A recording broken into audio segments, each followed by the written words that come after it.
ஓம் சாமியே சரணமையப்பா. உலகம் முழுக்க வாழுகின்ற ஐயப்ப பக்தர்களுக்கு வணக்கம். நம்முடைய நம்பிக்கை, வழிபாட்டு முறை இதெல்லாம் இந்து மதத்திலே பெண்கள், ஆண்கள், இளைஞர்கள், குழந்தைகள் அனைவருக்கும் சம உரிமை வழங்கி இருக்கிறார்கள். இந்து தர்மம் என்பது வாழ்க்கை முறை. அந்த வாழ்க்கை முறை என்பது இந்துவாக பிறந்தால் அவன் ஒரு தொழிலோடு பிறக்கிறான் என்று அர்த்தம். அது எந்த சமுதாயத்தை சேர்ந்தவராக இருந்தாலும் அவர்களுக்கு ஒரு தொழில் இருக்கும். அந்த தொழிலை அடிப்படையாக வைத்து இந்து மதம் பயணித்துக் கொண்டிருக்கிறது. சமீப காலங்களாக இந்துக்களின் மீது ஒரு தொடர் தாக்குதலை இந்து பெயரிலே இருக்கின்ற நபர்கள் பெயர்களை இழிவாக, இறைவனுடைய கடவுளை இழிவாக பேசுகின்ற போக்கு நடந்து கொண்டுள்ளது. அது மட்டுமல்ல, உலகம் முழுக்க வாழுகின்ற இந்துக்கள் பெரும்பான்மையாக வணங்குகின்ற ஐயப்ப சாமியை மிகவும் தரைக்குறைவாக ஒரு பாடலை இசைவாணி, பேரு இசைவாணி, ஆனால் அந்த இசைவாணி போடுகின்ற சிலுவை கழுத்திலே தொங்குகிறது. நீ இந்து என்கின்ற பெயரிலே ஒளிந்து கொண்டு இந்து மதத்தை கொச்சைப்படுத்துகின்ற இசைவாணி அவர்களுக்கு ஒட்டுமொத்த ஐயப்ப பக்தர்களின் சார்பிலும் இந்து அதிரடிப்படையின் சார்பிலும் கடுமையான கண்டனத்தை தெரிவித்துக் கொள்கின்றேன். முதலிலே இந்த இசைவாணி என்கின்ற பெண் சென்னையை சேர்ந்தவர். இவருடைய குழு, ஐயப்பா நாங்கெல்லாம் தாடிக்கிறேன் ஐயப்பா, நான் தூயிட்டா இருந்தா உள்ள வந்தா விடமாட்டேன் ஐயப்பா. நான் கேட்கின்றேன், ஐயப்ப பக்தர்களே சிந்தியுங்கள்.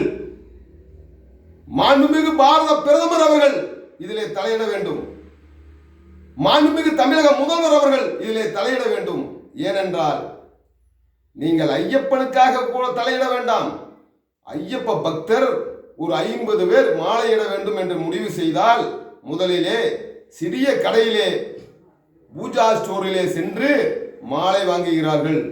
அந்த மாலையை வாங்கி அதன் பிறகு துணிக்கடைக்கு போறாங்க. காய் வேட்டி, கருப்பு வேட்டி, துண்டுகள்லாம் வாங்குறாங்க.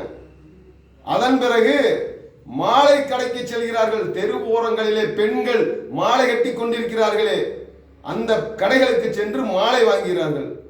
பந்தல் போடுகிறார்கள். பந்தல் போட்ட பிறகு அங்கே தினசரி பூஜை, காலை இரவு. இந்த சாமிகளிலேயே ஜாதி பார்க்காத சாமி ஐயப்ப சாமி. அது எந்த ஜாதியை சேர்ந்தவராக இருந்தாலும் ஒன்றாகத்தான் பூஜை நடக்கும், ஒன்றாகத்தான் வழிபாடு செய்கிறார்கள், ஒன்றாகத்தான் சாப்பிடுகிறார்கள். நீ சொன்ன தாடிக்கார பேத்தி, இந்த தாடிக்கார பேத்திக்கு நான் சொல்வது, இசைவாணி அவர்களே, நீங்கள் ஒரு ஊரிலே வந்து மாலையிட்டு இருக்கின்ற நபர்களை கேளுங்கள், நீ என்ன ஜாதி என்று. அவர் ஒரு ஜாதியாக இருப்பார், இவர் வேறு ஜாதி, அவர் வேறு ஜாதி, இவர் வேறு ஜாதி. ஜாதிக்கு அங்கே இடமில்லை. ஐயப்பன் இடத்திலே ஜாதிக்கு இடமே இல்லை.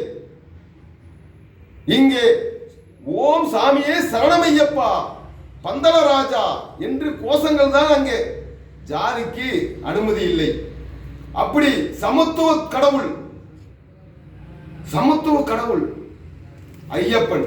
அந்த ஐயப்பனை நீ இழிவுபடுத்தி பேசினால் தமிழக அரசே இந்நேரம் கைது செய்திருக்க வேண்டும் அல்லவா? ஏன் கைது செய்யவில்லை? 1 கோடி பக்தர்களுக்கு மேல் தமிழகத்திலே மாலையிடுகிறார்கள். தமிழகத்திலே 10,000 கோடிக்கு மேல் வருமானம் இருக்கிறது. ஏதாவது ஒரு வண்டி கேரளாவுக்கு செல்ல வேண்டுமானால் ஒரு வண்டியை எடுக்கிறார்கள், டீசல் அடிக்கிறார்கள், பக்தர்கள் செல்கிறார்கள்.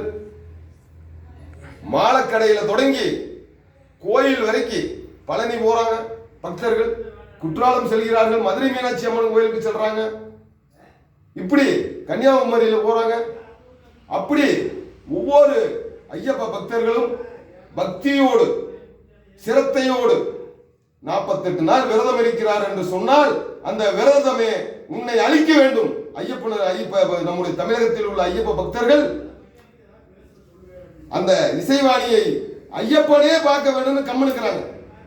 ஒவ்வொரு ஐயப்ப பக்தர்களும் நம்முடைய உணர்வுகளாக நம்முடைய தெய்வத்தை கொச்சைப்படுத்தி தொடர்ந்து இது போல ஒவ்வொரு நாளைக்கும் ஒவ்வொருத்தன் பேசுறான்.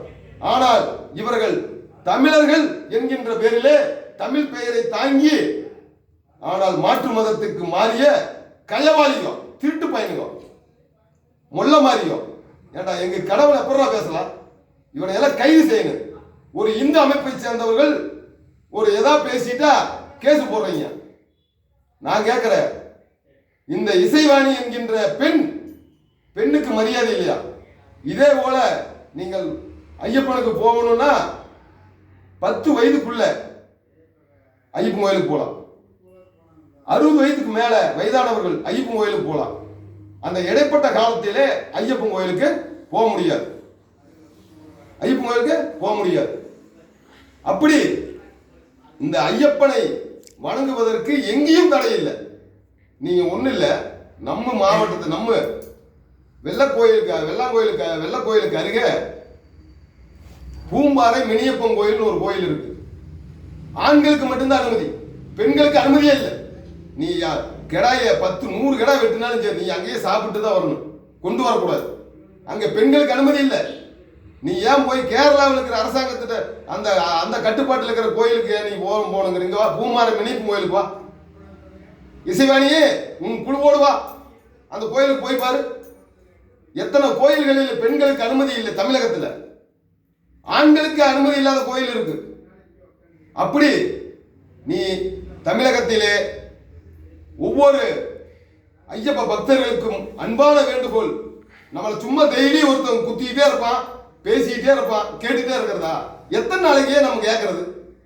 அதனால வருகின்ற அடுத்த வாரம் வியாழக்கிழமை 12/12/2024 வியாழக்கிழமை சென்னை வள்ளுவர் கோட்டத்திலே காலை 10:30 மணி அளவிலே இந்த அதிரடிப்படை மாபெரும் ஆர்ப்பாட்டத்தை நடத்துகிறது. இந்த ஆர்ப்பாட்டத்திலே ஒட்டுமொத்த ஐயப்ப பக்தர்கள்,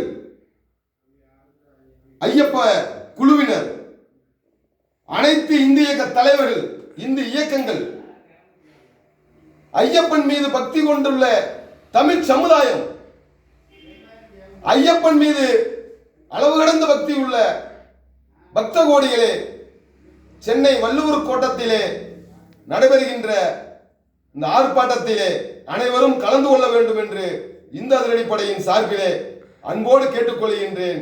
ஏனென்றால் நாம் இந்த ஒரு பழமொழி சொல்லுவாங்க கிராமத்தில், குத்திட்டே இருந்தா குத்து வாங்கிட்டே இருக்கிறதா? இந்த இசைவாணி அவர்களை தமிழக காவல்துறையும் தமிழக அரசும் உடனடியாக கைது செய்ய வேண்டும். நீ தாடிக்காரன் பேத்தியாரு இல்ல எவன் மேத்தியா வேணா இரு, அதை பத்தி எங்களுக்கு கவலை இல்லை. ஆனால் எங்களுடைய தெய்வத்தை இழிவுபடுத்தி பேசிய இசைவாணி என்கின்ற பாடகிக்கு கைது செய்து, ஏனென்றால் இன்றைக்கு தமிழகத்திலே நம்முடைய இந்து அறநிலைத்துறை அமைச்சர் அண்ணன் சேகர்பாபு அவர்கள் ஐயப்பன் மீது அளவு கடந்த பக்தி உள்ளவர், ஐயப்பன் மீது அளவு கடந்த பக்தி உள்ளவர். அவரும் இதிலே தலையிட்டு இந்த இசைவாணியை கைது செய்ய வேண்டும் என்று அன்போடு கேட்டுக்கொள்கிறேன். பாரத் மாதா கி ஜெய். ஓம் ஐயப்பா சரணம்.